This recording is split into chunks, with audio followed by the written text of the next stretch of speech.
It's the day after New Year's of 2025, and that means I get to talk about the star of my favorite show on this day in history 58 years ago. Today we're going to talk about one of the most popular American supersonic fighter jets to date, and technically the most successful plane in the Century series, the F-4 Phantom II. I'm going to have to split the video on this plane into two parts, the first being its development and the second being its service history, because otherwise this video would look a lot like what a video on the F-15 would look like 10 years from now. Unlike the not-Soviets, there's a lot of readily available information on how this quantum leap in US military technology came to earn its long list of nicknames. We're talking labels like the St. Louis Slugger, the Rhino, the Sledgehammer, Old Smoky, and the one I've heard the most, the Lead Sled. And that makes sense, because let's be honest here, this thing looks like a brick with wings. A thrust brick, if you will. But even a brick can fly if you throw it hard enough, and I can only assume this plane is the brainchild of some aerospace engineer with anger issues, because nothing says waking up and choosing to fight God like taking one look at the speed of sound and saying, "You don't mean jack, and I'm gonna prove it by doubling you in a piece of construction material." And construction material was absolutely the phrase of choice for that, because by the early 1950s, there were a lot of new problems that the US military needed to build solutions to, and by a lot, I mean the Soviet Union. The Soviet Union tested their first atomic bomb in 1949, and now they're trying to put the sun portal spawner into every plane they can fit them onto, and in 1956, the chief concern among these was the Tu-95 Bear. This long-range maritime patrol bomber would immediately be seen as a threat to the Navy's new focus on carrier aviation that had just got done turning the Emote into the world's hottest scuba dive. So while the newly founded Air Force was spending money on new planes like a spoiled rich kid in a Black Friday shopping mall, the Navy was also figuring out how to update their fighting force with fighters that would last through the turbulent age of the new jets, and recognized the need to fill three roles: ground attack, air superiority, and fleet air defense. For the fleet defense role, McDonnell Douglas had introduced the all-weather F-3H Demon in 1955, but it was underpowered and had a lot of issues, including enough crashes during testing to delay its service entry until 1956 so the government could investigate the Navy's procurement methods, which, considering the story of the FJ Fury, was about damn time. Finally. Because of the Demon's track record, the Navy already wanted a replacement for it in the fleet defense role, and Mickey D was already hard at work on a Super Demon for that purpose. And the concept behind it was actually really smart. The Super Demon was an early case of a modular aircraft design, or an airplane that could be easily reconfigured to the design and assembly stages for various roles without much issue. And since the Navy needed 3 new fighters for the long haul, MD was basically looking over at that stuff and saying, if we can do one, why not do all 3? What's that? You need a ground attack platform to replace the A-1 Sky Raider? We've got an AH-1 Super Demon that's perfect for that. Did someone say air superiority? Here's an F-3HH Super Demon for your priority. And of course, we didn't forget about fleet air defense. Straight up just, you get a Super Demon, you get a Super Demon, everyone gets a Super Demon. However, in 1955, the McDonnell Douglas submission lost to the A-4 Skyhawk in the ground pound department, and the F-8 Crusader would take the reins for the air-to-air combat mission. So all that was left was the fleet air defense role, and that's where McDonnell Douglas got their foot in the door, because this plane would be added to the long list of aircraft in history designed around a specific weapons platform. In this case, that weapon was the AIM-7 Sparrow. These missiles had been carried by the Demon and tested as far back as the F-3D Skyknight and even on an F-6F Hellcat before. I wonder when that's going to get added to War Thunder. But the new Navy plane would have to carry them and perform well above its predecessors, and the new XF-4H-1 prototype nailed it. Like the Romans. While the performance of the airframe was promising, you wouldn't have been able to tell by the first test flight. The XF-4H-1 flew for the first time on May 27th, 1958, and did absolutely nothing. During the first test flight, there was a hydraulic failure that stopped the landing gear from fully retracting, and the test pilot had to spend the next 20 minutes learning how to fly the airplane enough to avoid causing some topographical remapping. These maintenance difficulties would be prominent throughout its service life. I vaguely remember being told before about how it would take about 45 minutes to remove, I believe it was the black box, from an intact Phantom because they had to remove the pilot's seat to reach it. And while I couldn't find any evidence of that, I am further convinced by the maintenance charts from official NavAir documents that label access doors like this and instructional markings like this. Okay, Okay. Regardless of its complexity, the XF-4H Proto-Phantom was chosen in the end over its rival, the XF-8U-3 Super Crusader, for two main reasons. One, the radars of the time took a lot of concentration to operate, and if someone were to try and monitor it and, I don't know, fly a plane into combat at Mach Jesus, things are gonna get complicated real quick, and the thrust brick took that problem out of the picture by adding a second person into the cockpit, the Radar Intercept Officer, or RIO. Breaking the load up between two people made it so the pilot could focus on pilot things, and the RIO could focus on using the APQ-72 radar to reach out and touch people at up to 60 miles away instead of getting stuck with the fighter jet equivalent of looking left and right at the same time. But the second reason the Navy chose the Proto-Phantom was that it wasn't an interceptor, it was three planes in a trench coat pretending to be an interceptor. No.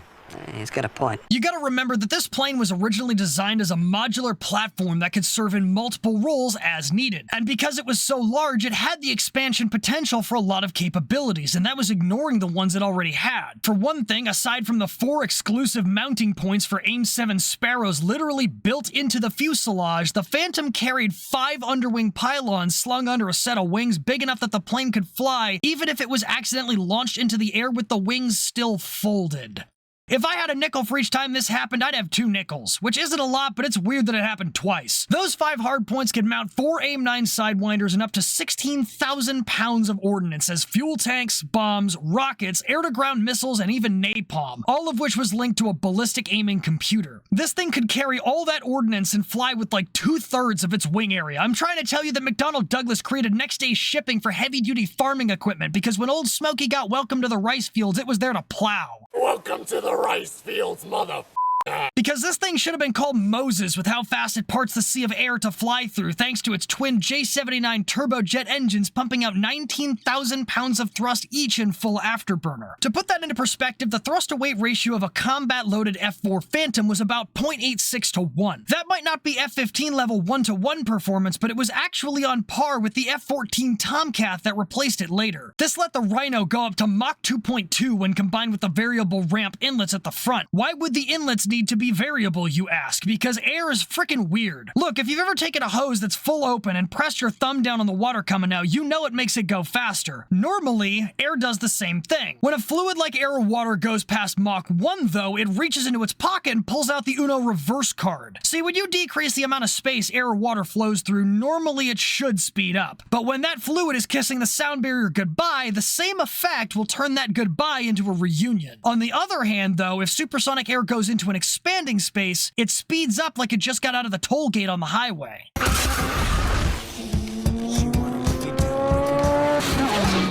And jet engines aren't designed to work with supersonic airflow. The J79s got close with max operating efficiency at 0.9 Mach, but they were still subsonic. If supersonic air reaches the compressor blades in a jet engine, the shockwaves will shatter them like glass, while they're moving at several thousand rotations per minute. I'm trying to tell you that when the air comes at your engine like the Flash, it's gonna make you disappear in a flash, so you gotta slow that stuff down, and the variable ramp would automatically restrict the space in the inlet at speeds above Mach 1.4. And since the boundary layer, you know, that layer of air playing sticky fingers with the surface of the aircraft, will actually do the same thing, the Phantom's engines are separated from the fuselage via metal plates. These plates also extended far enough forwards to stop supersonic shockwaves from actually getting into the engine ducts and turning Old Smokey into old smoking wreckage.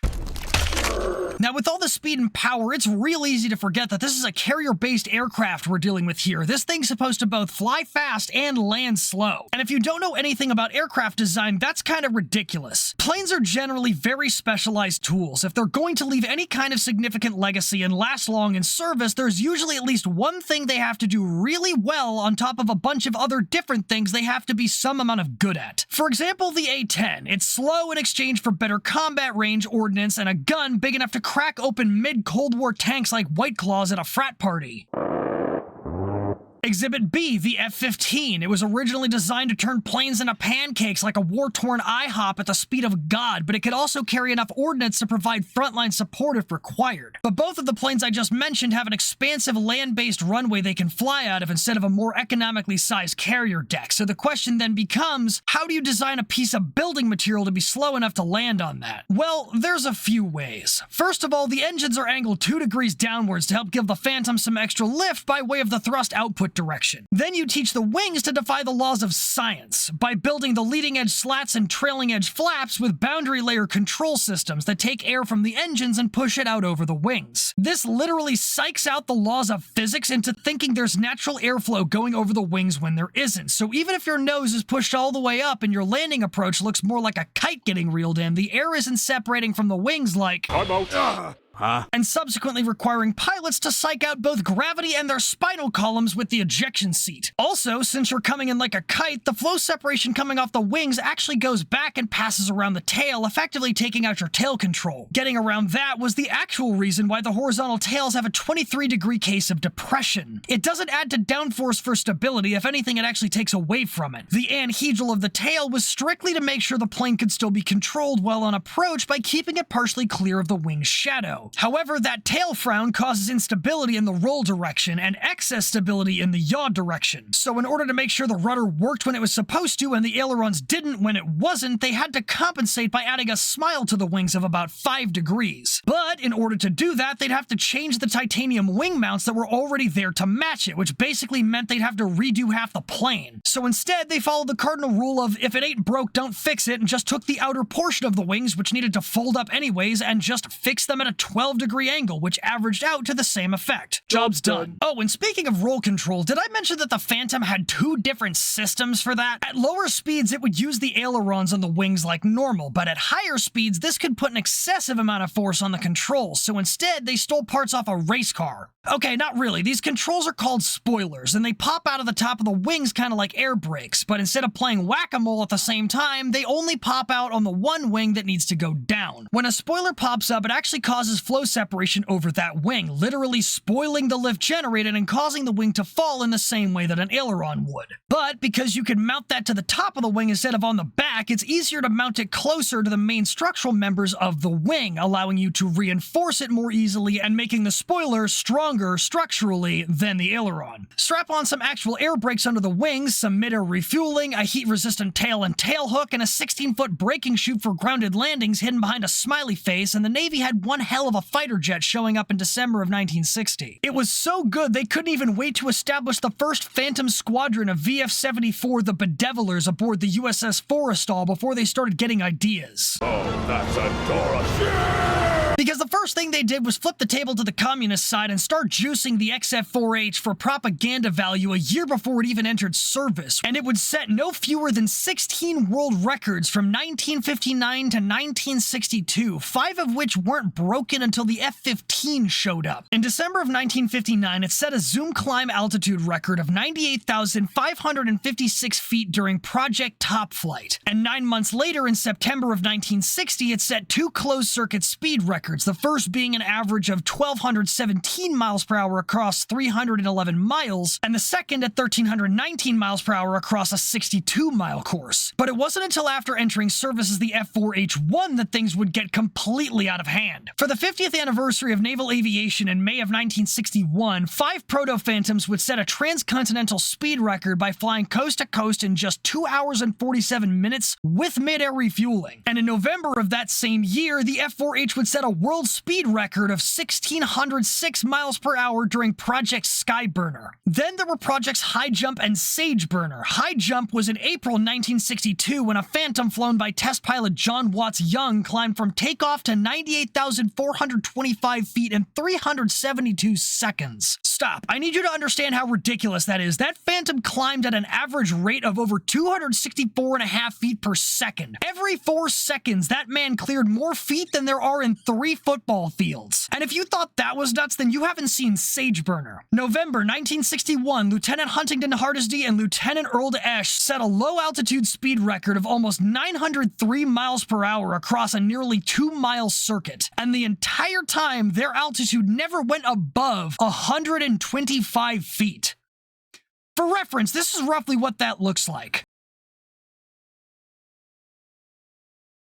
This is what peak performance looks like. The Phantom was so good that it even got the attention of the politicians. Oh, no. So, by mid to late 1961, former Ford Motor Company CEO and World War II veteran and then Secretary of Defense Robert McNamara had started putting his thoughts on military affairs into action. Being a former businessman, he knew that the military-industrial complex was getting out of hand and taking up too much of the US budget. Don't get me wrong, I enjoy having the biggest defense budget on the planet as much as the next American over, but when your Air Force funds the creation of 10 completely different fighter aircraft over the course of a single decade, you might be wasting money. Not to mention logistics are going to get really complicated. It'd be like that one time the US Army tried to replace the M16 and got like 5 different sci-fi looking results, each with their own calibers and specialized ammunition, and instead of denying them had decided to just buy all of them. And that's not even counting what the other branches would have to work with.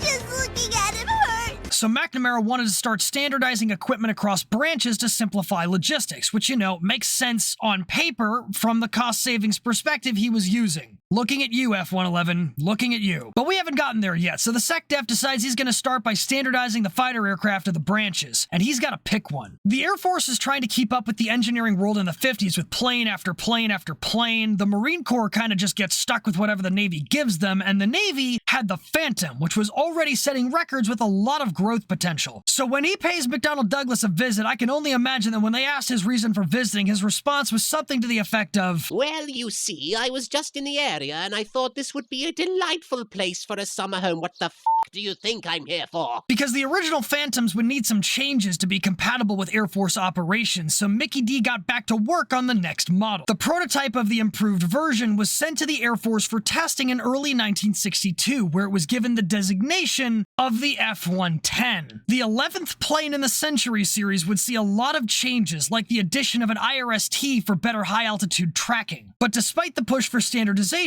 some of the upgrades would still be Air Force specific. In fact, a lot of items would stay consistently different throughout the Phantom's lifespan, primarily dictated by nothing but the branch they served with. Some of these made sense, like the main landing gear tires. Air Force and other land-based Phantoms would get wider, lower-pressure tires than their naval counterparts to handle longer and sometimes rougher runways. But some of the other differences made about as much sense as that one debate over whether the dress was blue or gold. Ugh, no one cares. The Sidewinder missiles would eventually be different, the gun pods they would eventually get would be different. Hell, on the Air Force models, the backseater, named the Weapons Systems Officer or WISO, would get his own private set of joysticks for flying the plane in the event the primary failed, but not the Navy and Marine Corps models. You'd think it'd be the other way around. That said, however, a lot of things were kept common to all variants. For example, the F-110 was probably the only plane the Air Force ever flew with carrier folding wings, because when the wings were folded up, it made it easier to inspect the boundary layer control systems during maintenance. The arresting hook was also a nice thing to have, as the Air Force would later realize that combat breaks things, like your brakes, and runways with arrestor cables equipped made it a lot easier to land a Phantom that threw all its hydraulic fluid overboard because that AA gunner that shot you didn't realize the F-110 was built like a lead sled. This thing was both durable and reliable, and you know who probably proved that more than anybody? The Marines. Yeah, even the Marines got Phantoms as part of Marine Aviation Group or MAG-13. And you'd think we'd have heard of more exploits of people as destructively creative as the Marines flying a legend like the Phantom, but I think the reason they don't seem to get as much recognition is because they were primarily dedicated to ground support instead of dogfighting. Which is total garbage if you ask me, because the Marine Corps was flying those things into the jaws of hell 24/7 to keep providing close air support to grunts on the ground. But I'm getting ahead of myself here. Later in 1962, Robert McNamara would once again push through another effort in standardization, this one being the Tri-Service Designation System. This took the Air Force's naming convention and applied it to naval aircraft as well as resetting the counter on the numbers for all branches, although Navy designations were kept as close as possible to the originals where they could. After the system was put in place, the FJ Fury became the F1, the F2H Banshee was labeled the F2, the F3H Demon was the F3, and the F4H Phantom became the F4, with the original model being dubbed the F4B and the inter-service model being titled the F4C. And that's where we'll put a pin in the story until next week, when I'll go over its international service, its upgrades, and most importantly, Vietnam. Thank you for watching. If you enjoyed what you saw, please consider checking out some of my other videos. You might like what you find. Until next time, dismissed.